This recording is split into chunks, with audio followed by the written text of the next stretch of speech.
Bom dia, turma do quinto ano. E aí, tudo bem com vocês? Na nossa aula de história, eu falarei um pouco sobre as aldeias que se tornam estados. No decorrer das últimas 3 semanas, vocês estudaram um pouco sobre forma de se organizar e perceberam que chegou um momento que existia a necessidade de se ter um chefe de uma aldeia, um rei e atualmente presidente, né? Nos lugares que têm a forma de governo republicano.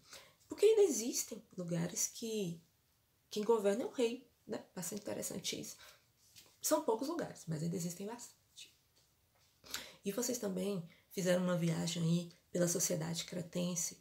Lá estudaram que o rei era ligado a uma família de comerciantes, família rica. O rei, ele não governava para todos, né? Ele não escutava as pessoas antes de tomar suas decisões. Ele governava para um grupo bem restrito. E hoje, essa forma de governo, ela é muito descartada, né? Ela não serve, ela é inútil. Porque é necessário se pensar no coletivo. Então, todas as leis devem ser pensadas no povo. Eu dizia a vocês que nenhum presidente, governador, prefeito ganha para governar para quem votou neles. Não. Ele ganha para representar um estado, um município, né? Para representar todo o território.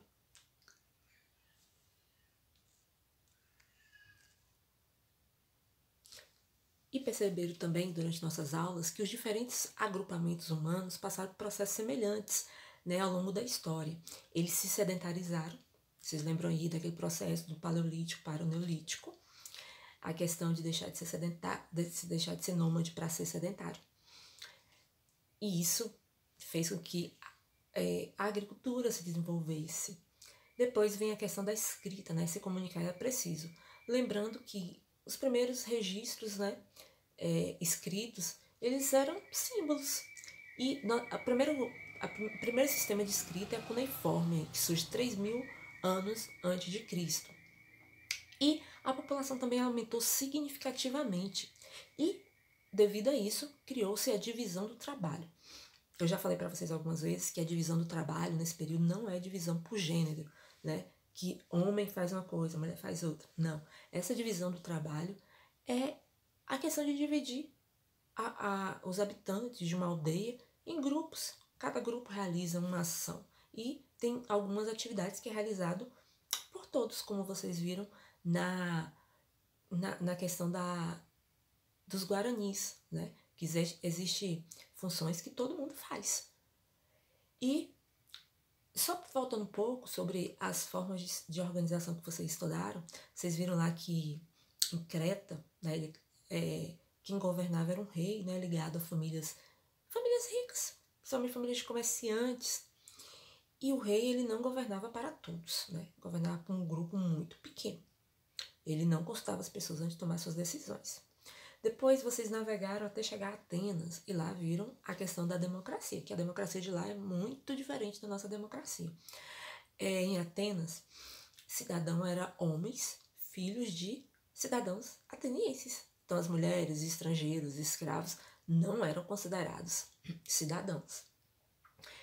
E depois chegaram aos guaranis, que foi o último exemplo que eu citei, que nos guaranis existia o poder político, que era exercido por um homem, e o poder religioso, que poderia ser exercido por uma mulher ou um homem, que eram as pessoas mais velhas da tribo, né, os idosos. Já comentei várias vezes com vocês sobre a questão da sacralidade dos idosos.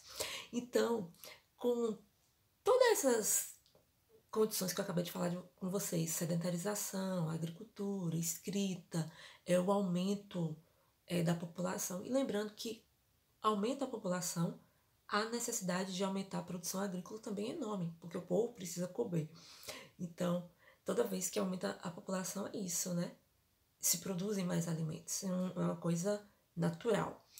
E, com tudo isso, possibilitou que os grupos crescessem ainda mais e ampliassem seus territórios. E, com a ampliação, vem a figura dos reis. Eu gosto muito dessa imagem, é uma figura suméria. E Os chefes de aldeia se tornaram reis, como eu falei anteriormente, e os valores compartilhados por um grupo se tornaram identidade de uma nação. Mas, Tia Su, o que é nação? Eu lembro que a senhora já falou várias vezes de nação. O que é isso? A nação é uma comunidade estabelecida em um determinado território e tem a unidade linguística, histórica, étnica ou religiosa. Então, por exemplo, aqui no Brasil, nós temos nós não temos uma unidade étnica, mas nós temos a mesma língua, né? Nós falamos o português. E nosso território é uma nação, né? O Brasil é uma nação. Pois uma comunidade vive nesse território, apesar de não ter, como eu falei anteriormente, a questão da etnia. E também temos o Estado com um E maiúsculo. Vocês daram no ano passado as 26 unidades administrativas, né? Que são os 26 estados, com E minúsculo. E esse E maiúsculo é a reunião de todos os setores que administram o país. Aí nós temos legislativo, executivo e judiciário. Então, o Brasil é uma nação, né? E nós temos o Estado. E aqui as figurinhas, né? Legislativo, judiciário, executivo. Então, no legislativo, mais uma vez, eu elaboro as leis. Aqui em Poções, por exemplo, quem elabora as leis? Os vereadores. Né? No executivo, no caso, o prefeito, né? Ele administra. E o judiciário, ele aplica as leis, certo? Então, nós temos esses poderes executivos no âmbito municipal, no âmbito estadual e no âmbito federal. Mas vocês sabiam que há algumas nações sem Estado? Um exemplo disso é os povos curdos. Você já ouviu falar dos curdos? Talvez não, né? Os curdos é um grupo étnico, tá? Que tem a mesma língua, tem a mesma história, mas eles não têm um território. Os curdos, eles estão distribuídos aí ao longo de... distribuídos em 4 países, né? Eles não têm um território como nós temos nosso território. E é interessante que o Kurdistão, tive que dar uma olhada aqui, que é um nome muito gigante, né? E diferente. O Kurdistão, que é o território dos curdos, ele está distribuído entre países. Então não existe não existe um estado para os povos curdos. E esses povos, eles estão em frente de batalha constantemente, né? Eles lutam contra o Estado Islâmico, eles também lutam por ter o direito de ter um Estado. E os curdos, eles estão em uma linha, ou melhor, em uma área estratégica, que é uma área que tem muitos recursos, principalmente o petróleo, que é uma das riquezas e é disputada, né, pelas grandes potências. Então, deixa eu mostrar aqui o mapinha para vocês. Aqui, ó. Nessa área grandona aí está o Kurdistão. Essa área está distribuída. Então, os curdos, eles estão uma parte na Turquia, uma parte na Armênia, no Irã, na Síria e no Iraque. O Irã e a Turquia já entraram em conflito várias vezes, em uma região onde tem uma grande concentração de curdos, né? Uma área petrolífera. Então, os curdos, eles são massacrados. Né? E os povos curdos, vocês vão estudar isso bem adiante, que eu acho um tema muito interessante, que merece aí aulas e aulas falando sobre os curdos, e no livrinho só vem um parágrafo. Esse povo, ele não surgiu da noite pro dia, né? Esses povos curdos, eles têm uma ancestralidade lá na Mesopotâmia, que ó, existiu há muitos e muitos, muitos anos atrás. E eles sofreram muito com o território deles, né? Foi atacado durante a Primeira Guerra Mundial. Em 1925, né? Houve um conflito muito grande com a Turquia. E hoje é um campo de batalha, né? Ele está no Oriente Médio. Então, todas as vezes que vocês assistirem um jornal e falar da questão do Oriente Médio, lembre-se que tem vários povos em conflitos. Lembre-se das nossas aulas, que eu falei para vocês um pouco sobre os refugiados. Então, o povo curdo, eles estão se refugiando, estão procurando abrigo, eles não têm representatividade, eles têm uma organização social própria, tá? E, como eu falei, já é uma região rica em petróleo. E o Kurdistão não é um estado, é uma região dividida em 4 países. Gente, nós temos algumas formas aí de governo pelo mundo. Como eu falei logo no início, né? Nós temos a monarquia e temos a república. Por exemplo, Brasil, durante muito tempo, foi monarquia, né? O poder exercido aí pelo pai e filho, Dom Pedro I e Dom Pedro II. Em 1889, 15 de novembro de 1889, o Brasil se torna uma república, um governo para todos, para o povo. E hoje vou falar um pouco sobre a monarquia, tá? Quando nós estudamos as primeiras comunidades humanas, nós vimos que elas eram formadas por grandes famílias, né? E dessas famílias, os mais velhos, eles eram chefes do grupo. Depois vem a questão dos reis, né? Então, o crescimento das aldeias, vem a necessidade de ter alguém para governar. Então, vem os reis.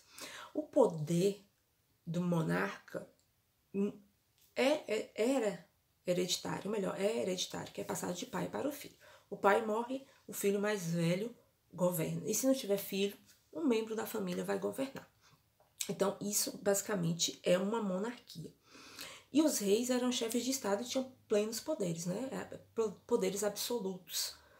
Então, ele era justiça, ele era religião, ele era quem criava e aprovava as leis. Então, tudo isso na mão de um rei. Hoje existe isso? Existe, em vários lugares existem, mas cada vez que passa está mais raro. Quando o rei tem todo o poder em suas mãos, poder absoluto, nós falamos que é uma monarquia tradicionalista. Aqui eu coloquei a imagem da família real de Marrocos, né? O rei marroquino, se eu não me engano, o nome dele acho que é Mohammed VI, seus 2 filhos e a esposa. O menininho é o herdeiro do trono. Então, lá no Marrocos, é uma monarquia tradicionalista. O rei tem todos os poderes em sua mão, tá? É o poder absoluto. Daqui a uns anos, vocês vão estudar o absolutismo e vão entender.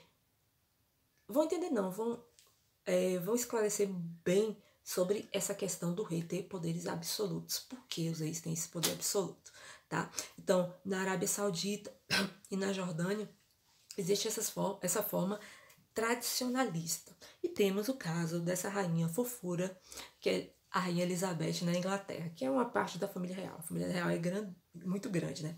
Então, na Suécia, no Japão, na Inglaterra, existe monarquia, mas é uma monarquia constitucionalista.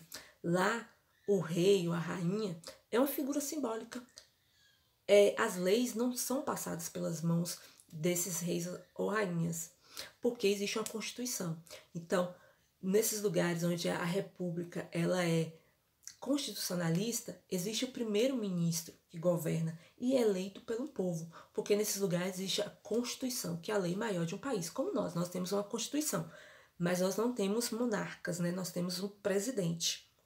Então, vocês viram aí que existe monarquia tradicionalista e monarquia constitucionalista. Mais uma vez, a monarquia tradicionalista, o rei tem todo o poder em sua mão, é um poder absolutista, e na monarquia constitucionalista, o rei é uma figura simbólica, né? Mas quem decide mesmo as leis é o primeiro-ministro, tá? Que é eleito pelo povo, porque existe uma Constituição nesses lugares. Gente, um beijão. Eu voltarei na semana que vem para falar um pouco sobre república. Quem puder, procure alguma coisa aí sobre os curdos, tá? Um beijão. Tchau.